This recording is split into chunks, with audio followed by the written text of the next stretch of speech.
Sir Keith Bright resigned 5 months ago when the Fennell report on the King's Cross tragedy was published. The report criticised underground bosses for complacency and confusion over safety at the time of the disaster. Until now, Sir Keith, who was chairman of London Regional Transport, has been silent on that report. But in a controversial letter to the Transport Secretary Paul Channon, he's now criticised the emergency services and deeply offended the firefighters who tackled the King's Cross blaze.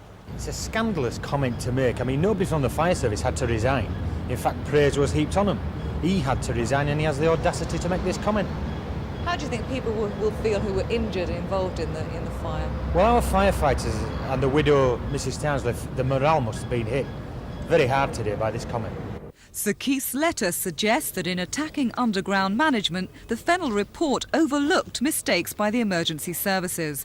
It points to evidence that the fire wasn't immediately tackled by the first transport police and firefighters on the scene. And it questions why the public was allowed to follow officers onto the station. But the letter has been widely dismissed today as insensitive. I think it must be the sourest grapes I've ever heard, frankly. He was a man who I believe was forced to resign from his position because of the responsibility that he held. And to come at this point and criticise the emergency services when Fennell didn't do so, a very, very thorough inquiry that really said this is a management responsibility and they failed and certainly did not point the finger at the emergency services. A very sad criticism, I think, for him to be making at this time.